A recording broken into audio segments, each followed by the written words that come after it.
Saudara,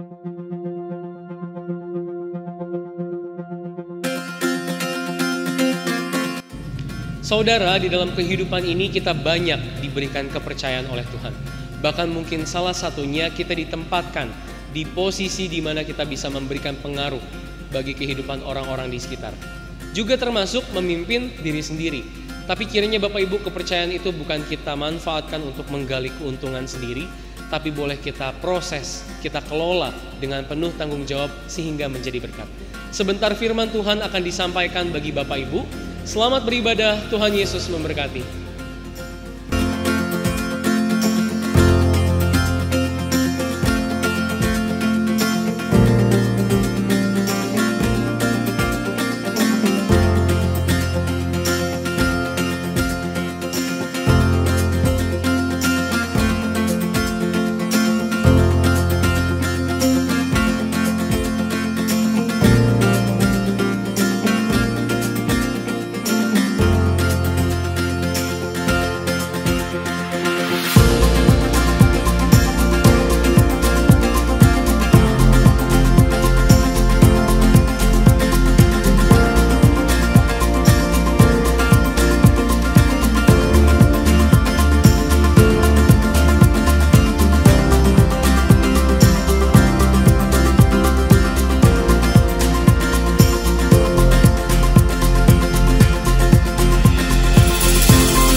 Salam, Ibu Bapak yang dikasihi Tuhan kita Yesus Kristus. Sebelum kita memasuki ibadah rumah tangga hari ini, diberikan waktu bagi Bapak Ibu, Saudara-saudari sekalian untuk bersaat teduh. Saat teduh mulai.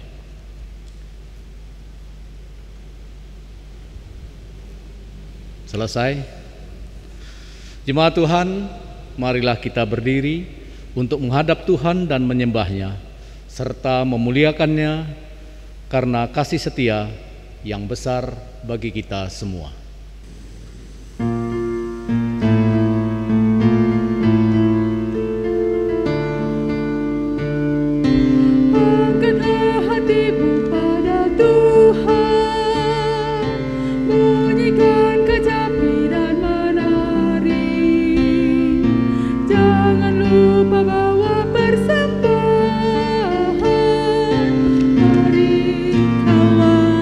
Ajak teman bersama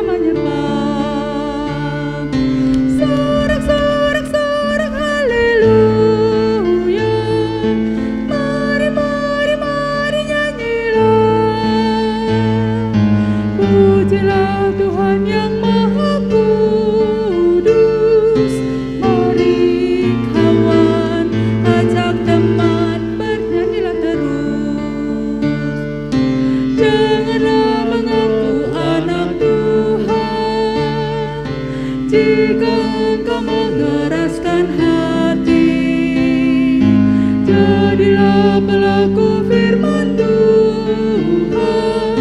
Mari kawan, ajak teman bersama menyembah.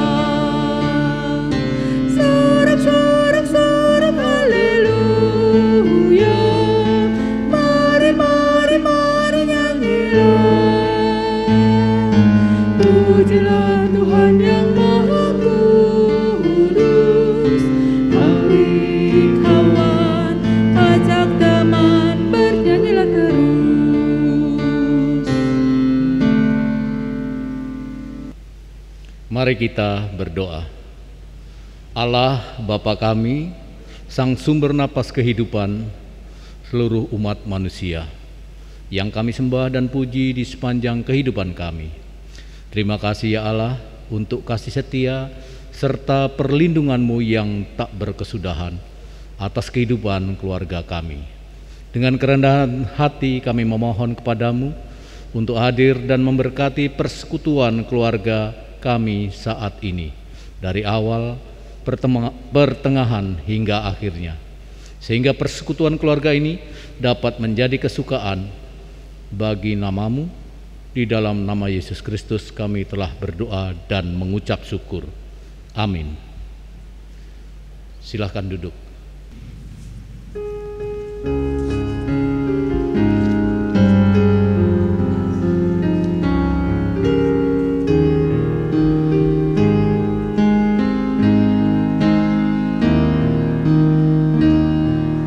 Siapkan hatiku Tuhan menyambut firman-Mu saat ini. Aku sujud menyembah Engkau dalam hadirat-Mu saat ini. Curahkanlah pengurapan-Mu kepada umat-Mu saat ini. Ku siapkan hatiku Tuhan mendengar firman-Mu. Firman-Mu Tuhan tiada berubah, sejak semulanya dan selama-lamanya tiada berubah.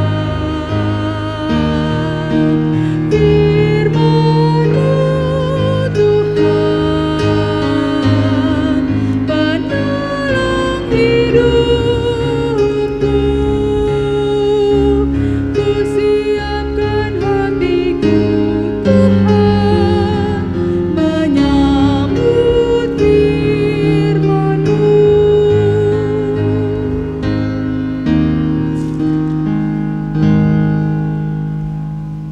Bapak Ibu yang dikasihi Tuhan, sebelum kita mulai membaca dan merenungkan firman Tuhan, saya mengajak setiap kita untuk mempersiapkan bacaan Alkitab pada malam hari ini, yang diambil dari kitab Mika, pasalnya yang ke-7 ayat yang ke-14 sampai dengan yang ke-20.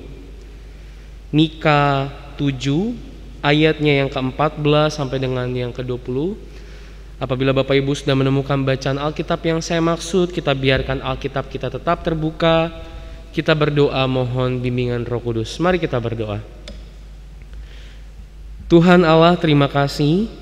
Kami senantiasa Tuhan sertai, Tuhan berkati di sepanjang hari ini, dalam aktivitas, kegiatan, pekerjaan, pelayanan yang boleh kami lakukan. Bapa, kerinduan setiap kami untuk beribadah kepada Tuhan dari tempat, dari rumah kami masing-masing. Kiranya Tuhan memberkati ibadah ini, terkhusus memberkati setiap kami yang sebentar akan membaca, merenungkan firman Tuhan. Berkaryalah Bapa, Roh-Mu yang kudus dalam diri kami, sehingga kami mampu untuk memahami setiap pesan dan juga mampu melaksanakan firman Tuhan di tengah-tengah kehidupan hamba Dalam segala kekurangan kelemahan hamba mohon Tuhan juga memperlengkapi, sehingga hamba mampu untuk memberitakan firman seturut dengan apa yang Tuhan kehendaki. Ini doa kami Bapa, berbicaralah karena kami telah siap untuk mendengarkan dan bersedia untuk melakukannya. Amin. Jemaat Tuhan, saya undang untuk bangkit berdiri untuk mendengarkan firman Tuhan yang dibaca dari Alkitab, dari kitab Mika 7 ayat yang ke-14 sampai dengan yang ke-20 yang menyatakan, di bawah perikop doa minta tindakan dan belas kasihan Allah. Gembalakanlah umatmu dengan tongkatmu, kambing domba milikmu sendiri, yang terpencil mendiami rimba di tengah-tengah kebun buah-buahan. Biarlah mereka makan rumput di Basan dan di Gilead, seperti pada zaman dahulu kala. Seperti pada waktu engkau keluar dari Mesir, perlihatkanlah kepada kami keajaiban-keajaiban. Biarlah bangsa-bangsa melihatnya dan merasa malu atas segala keperkasaan mereka.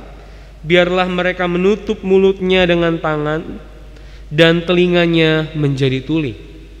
Biarlah mereka menjilat debu seperti ular, seperti binatang menjalar di bumi. Biarlah mereka keluar dengan gemetar dari kubunya dan datang kepada Tuhan Allah kami dengan gentar, dengan takut kepadamu.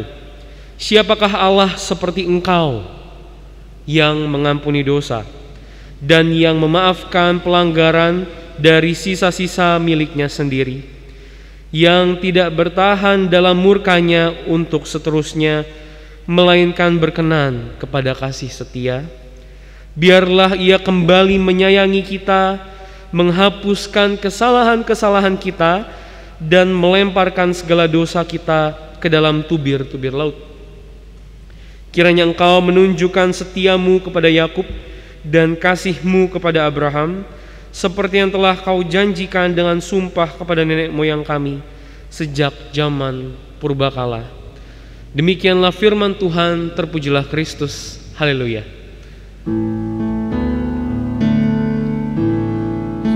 Haleluya, haleluya, haleluya.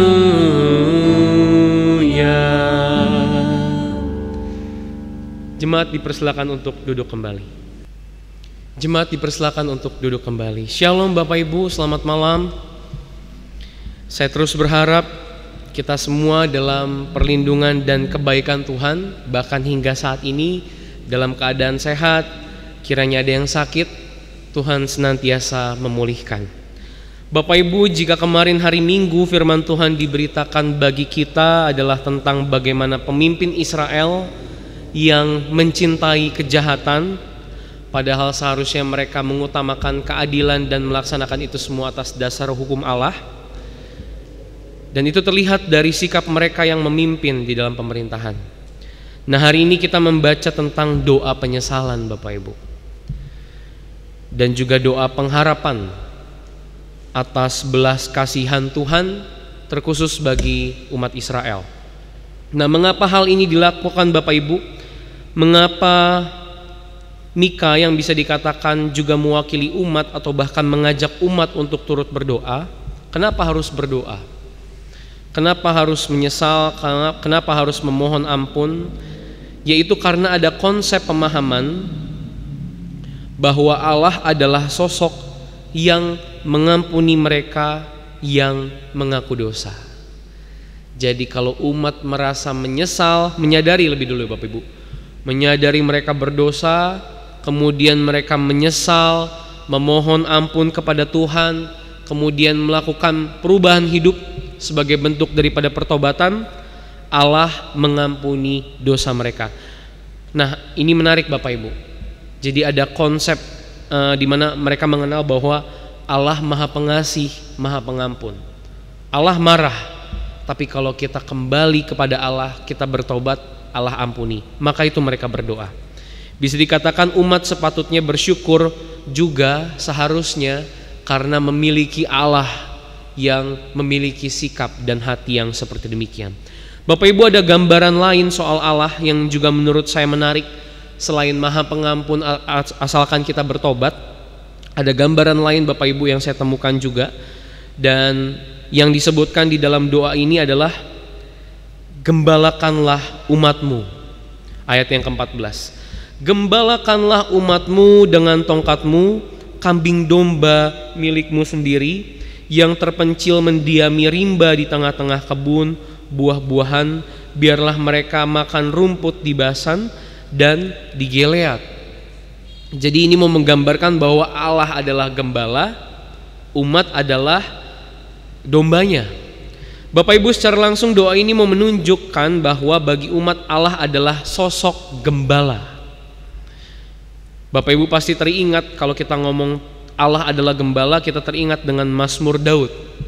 Tuhan adalah gembalaku. Nah, pertanyaannya, kenapa gembala? Kenapa Allah dikatakan atau digambarkan sebagai gembala? Atau dalam doa ini kenapa Allah diminta untuk menggembalai?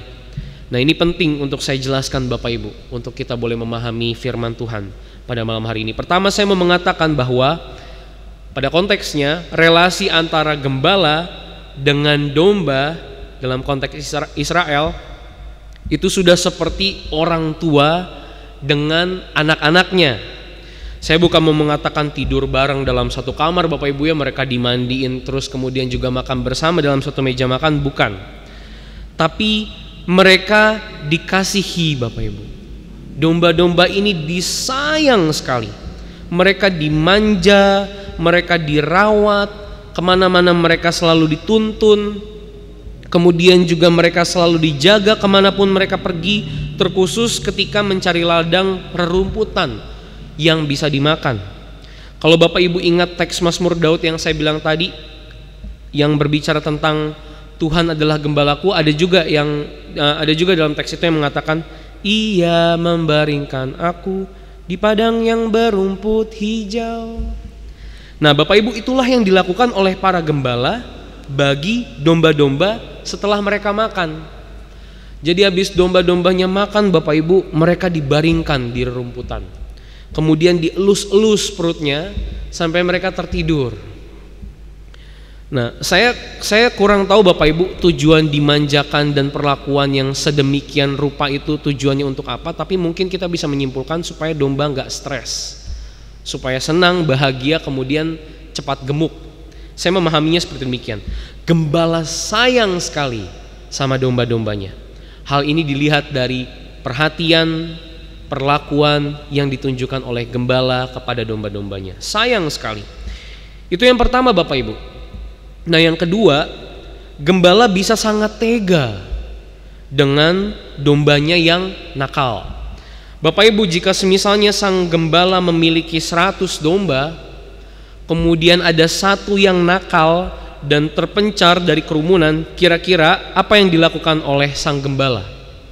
Apakah ia akan membiarkan domba nakal itu lari dan tetap menjaga ke-99 ekor domba yang berkerumun ini, yang tersisa ini, atau justru mencari yang satu yang nakal? Menurut Bapak Ibu yang mana?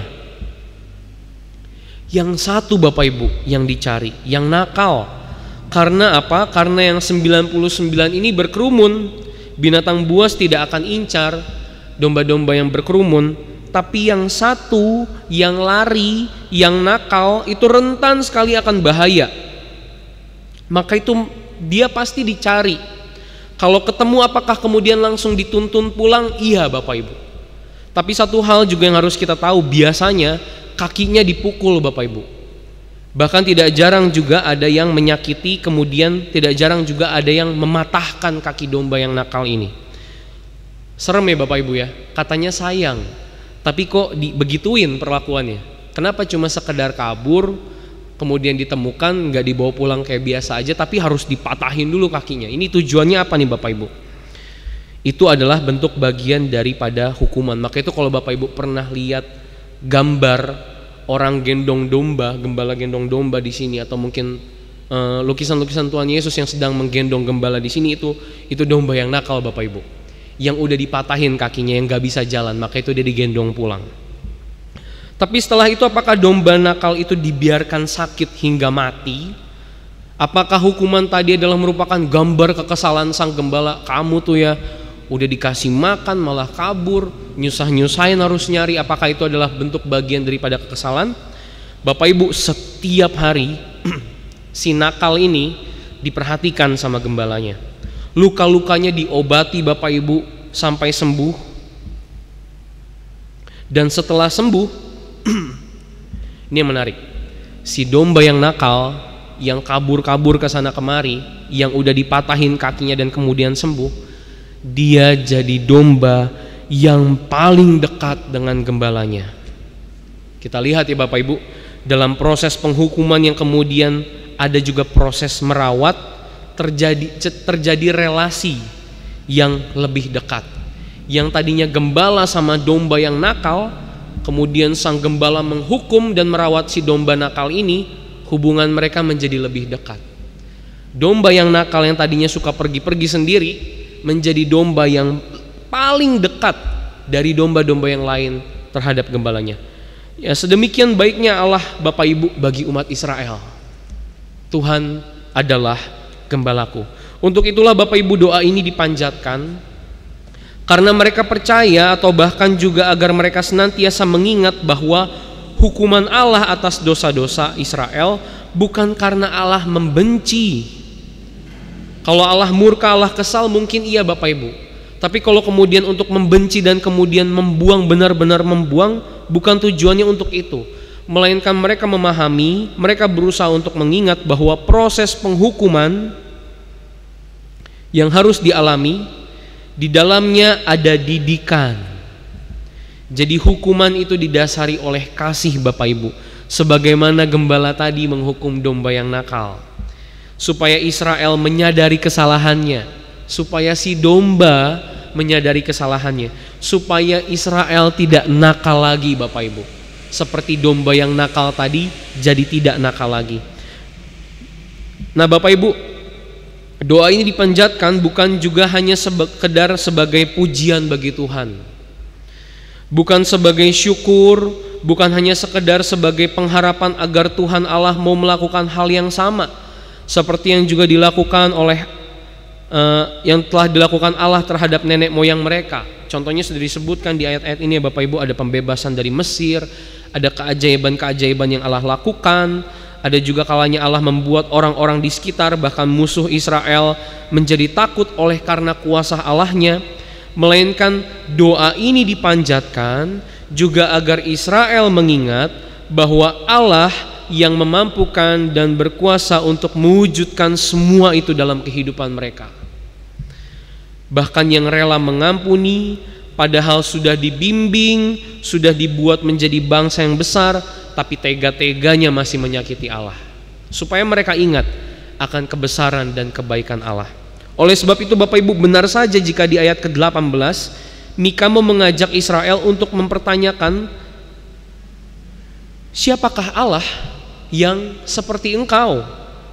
Atau juga mau menegaskan tidak ada Allah lain yang memiliki kuasa terkhusus pribadi yang seperti Allah. Gak ada lagi Allah lain yang memiliki gambaran gembala seperti Allahnya orang Israel. Mau cari di mana lagi? Mau berharap sama siapa lagi?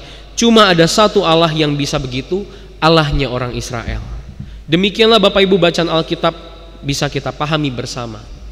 Ada beberapa catatan yang saya temukan yang sekiranya menjadi bahan perenungan bagi kita. Yang pertama Bapak Ibu, saya mau tekankan kembali apa yang juga mau ditekankan oleh Nabi Mika, bahwa tidak ada yang seperti Tuhan yang kita sembah dan kita percaya pada saat ini, yang rela mengorbankan anak yang tunggal, yang rela turun menjadi manusia, menjadi sahabat bersama dengan kita, yang rela mati di kayu salib untuk menebus dosa Bapak Ibu, menebus dosa saya, yang mengasihi kita, tetap mengasihi kita sekalipun seringkali kita menyakiti hati Tuhan. Gak ada lagi Tuhan yang seperti ini Bapak Ibu. Yang kedua, hukuman Tuhan adalah untuk mengajar. Benar Bapak Ibu, kalau kita baca Wahyu 3, tadi saya sempat ingat-ingat lagi Wahyu 3 Bapak Ibu, ayatnya yang ke-19. Barang siapa yang kukasihi, ia kutegur dan kuhajar, sebab itu relakanlah hatimu dan bertobatlah. Jadi kalau Bapak Ibu ada yang mungkin merasa pada saat ini hidup terasa sulit sekali, pergumulan bertubi-tubi dan lain sebagainya, kalau Bapak Ibu mau menganggap bahwa itu adalah hukuman dari Tuhan, tidak salah juga. Tapi biarlah Bapak Ibu dari kesulitan kita, di dalamnya kemudian kita tidak menganggap bahwa Tuhan membenci. Kalau Wahyu bilang, yang paling kukasihi yang kuhajar, mengucap syukur Bapak Ibu, kesulitan kita adalah tanda bagaimana Tuhan lebih mengasihi kita mungkin daripada yang lain. Oleh sebab itu Bapak Ibu, biarlah segala kesulitan yang kita alami, kita jadikan sebagai proses untuk belajar. Melihat kembali, mungkin memang ada yang salah yang telah kita lakukan, kita perbaiki. Atau mungkin di dalam pergumulan itu Tuhan mau kasih pembelajaran-pembelajaran yang sekiranya membentuk kita menjadi pribadi yang lebih kuat lagi. Domba yang nakal gak akan menjadi baik dengan gembalanya Bapak Ibu, kalau gembalanya gak menghajar dombanya. Saya mau mengatakan Bapak Ibu, saya sendiri mungkin tidak akan memiliki kesadaran diri untuk mendekatkan diri kepada Tuhan kalau Tuhan tidak kasih pengalaman yang sifatnya menghajar saya tengah-tengah kehidupan ini. Maka itu syukuri Bapak Ibu, pelajari, kiranya juga manfaatkan agar kita senantiasa menjadi dekat dengan Tuhan. Yang ketiga Bapak Ibu, selalu ada harapan. Kalau Israel punya pemahaman, ketika kita menyadari, kemudian kita menyesal, kemudian kita bertobat, kemudian kita berperilaku ke arah yang lebih baik lagi sebagai bentuk daripada pertobatan, Tuhan mengampuni, biarlah itu juga menjadi kepercayaan bagi setiap kita. Saya mau mengatakan Bapak Ibu, untuk setiap kita yang mengatakan diri saya terlanjur berbuat dosa, kemudian merasa diri tidak layak untuk menghadap Tuhan, bahkan sekalipun untuk berdoa sendiri, saya mau mengatakan Bapak Ibu bahwa ada kesempatan untuk kita. Tuhan kita tidak seperti Tuhan-Tuhan yang lain yang mungkin juga digambarkan dengan pemahaman-pemahaman yang lain. Tuhan kita Maha Pengasih, memberikan kita pengharapan, memberikan kesempatan. Jangan-jangan Bapak Ibu selama ini Tuhan cari Bapak Ibu, tapi Bapak Ibu yang gak mau pulang. Senantiasa berhikmat untuk melihat segala pergumulan hidup, senantiasa berhikmat untuk juga tidak melakukan hal-hal yang salah. Apabila terlanjur salah, senantiasa percaya Tuhan memberikan kesempatan, asalkan kita semua mau sadar, memperbaiki diri, bertobat, dan kembali kepada Allah. Tuhan memberkati kita semua Bapak Ibu. Amin.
Sepanjang hidupku.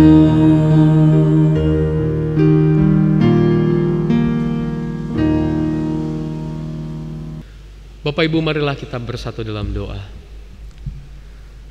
Bapa, terima kasih untuk segala kasih setia, penyertaan berkat Tuhan yang boleh senantiasa kami alami di tengah-tengah kehidupan ini.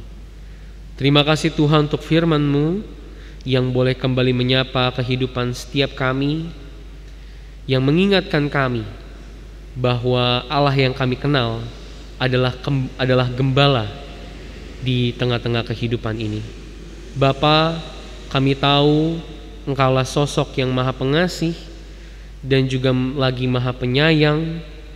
Kiranya Tuhan, kami tidak memanfaatkan itu semua sebagai alasan daripada kami boleh untuk melakukan tindakan-tindakan dosa di tengah-tengah kehidupan. Tapi biarlah Tuhan, berdasarkan pemahaman itu kami boleh memaknai segala sesuatu yang terjadi dalam kehidupan ini, biarpun kesulitan, pergumulan, bahkan juga sakit sekalipun Tuhan, kami mau melihat ada pengajaran yang Tuhan ditempatkan di tengah-tengah itu semua. Ada kerinduan daripada Tuhan agar kami semakin mendekatkan diri lagi kepada Tuhan, agar kami senantiasa melihat apa yang salah di tengah-tengah kehidupan ini yang telah kami lakukan, dan juga kemudian berkerinduan untuk bertobat, memperbaikinya, agar kehidupan kami kembali layak di hadapan-Mu, agar kehidupan kami semakin lebih lagi dekat dengan Tuhan, agar Tuhan memberkati kehidupan kami semua. Bapa, terima kasih telah menjadi Allah yang menjadi gembala bagi setiap kami. Bapa, pada malam hari ini Tuhan, di tengah ibadah yang boleh kami lakukan bersama-sama di dalam syafaat ini, kami mau berdoa untuk setiap kami yang boleh beribadah, jemaat-Mu GPIB Peniel Palembang, dan juga setiap kami yang boleh menghadirkan diri sebagai jemaat simpatisan. Tuhan maha mengenal setiap kami, Tuhan maha mengetahui setiap pergumulan, bahkan hal-hal yang kami butuhkan, yang kami sendiri tidak tahu, Tuhan sudah lebih tahu. Oleh sebab itu Bapa, biarlah mungkin apa yang kami minta senantiasa juga Tuhan kabulkan. Biarlah Tuhan memperlengkapi apa yang kami butuhkan. Biarlah juga Tuhan senantiasa hadir, menuntun langkah kaki setiap kami dalam menghadapi setiap permasalahan dan juga pergumulan hidup. Jangan jauh daripada kami Bapa. Kami mohon hikmat kebijaksanaan-Mu agar kami mampu untuk melaksanakan setiap tugas dan tanggung jawab kami sebagai orang tua, sebagai suami, sebagai istri, sebagai anak-anak tengah-tengah keluarga, sebagai pelajar, mahasiswa, pekerja, siapapun kami Tuhan, dimanapun kami berada, bukan menjadi batu sandungan, bukan bikin-bikin kesalahan apalagi perkara, tapi boleh menjadi garam dan terang, jadi berkat dimanapun kami berada. Berkati usaha kami Tuhan, berkati pekerjaan kami, terkhusus di tengah-tengah pandemi ada banyak kebiasaan-kebiasaan baru, bahkan juga mungkin peraturan-peraturan yang membuat kami semakin terbatas, semakin sulit untuk mengais rezeki. Tapi kami yakin dan percaya Tuhan, ketika kami hanya berharap kepadamu, Tuhan mampu untuk melakukan segala sesuatu yang menjadi pintu berkat bagi setiap kami. Kami mohon untuk itu Bapa. Bapa, kami juga berdoa untuk setiap kami yang pada saat ini mengalami sakit, kelemahan tubuh atau dalam masa proses pemulihan.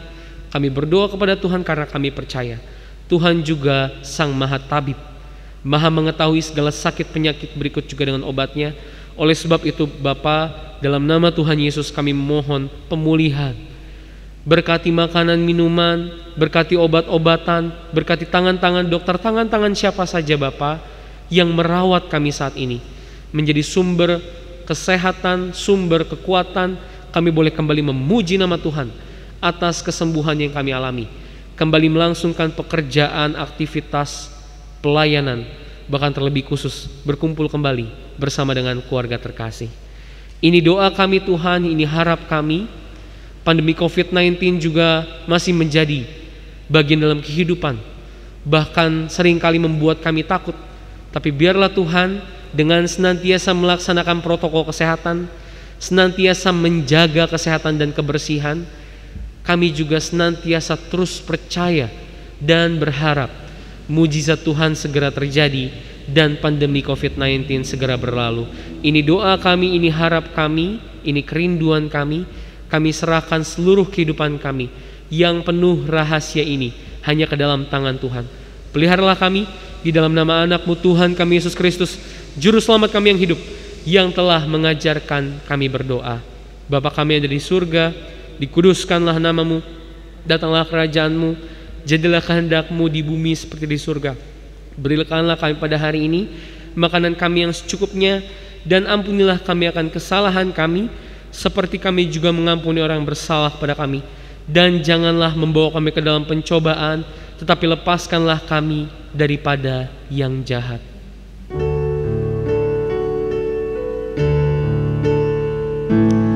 Karena Engkaulah yang punya kerajaan dan kuasa dan kemuliaan sampai selama-lamanya.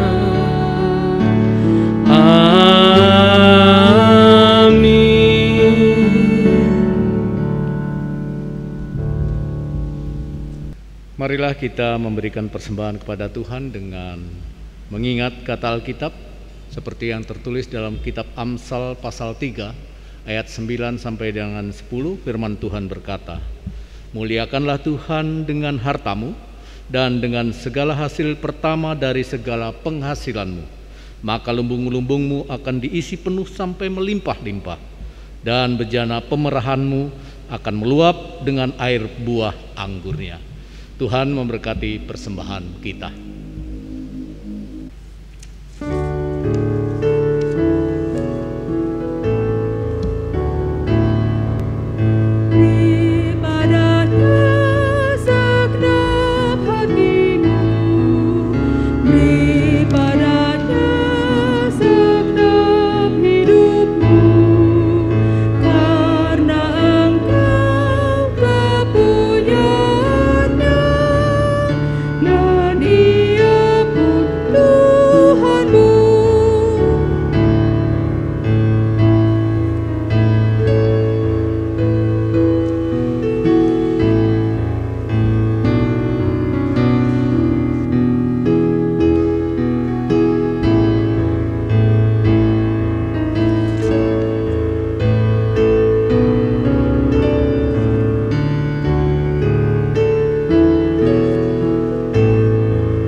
Marilah kita berdiri untuk menyerahkan persembahan ini kepada Tuhan.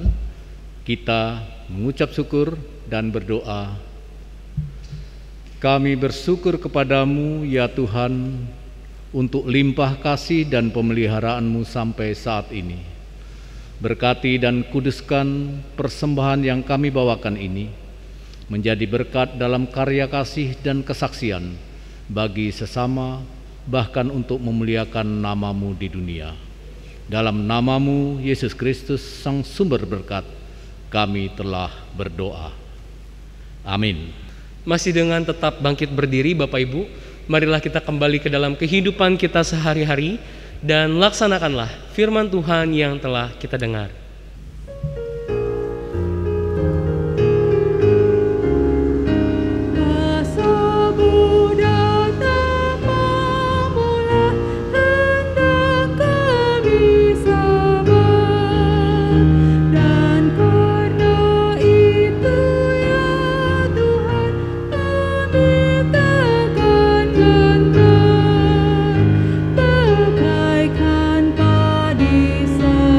Genggam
Marilah kita arahkan hati dan pikiran kita di hadapan Tuhan.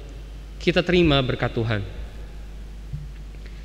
Kiranya kasih karunia dan damai sejahtera dari Allah Bapa kita, dari Tuhan kita Yesus Kristus, dan melalui persekutuan Roh-Nya yang kudus, menyertai, memberkati setiap kita hari ini, esok kekal sampai selama-lamanya.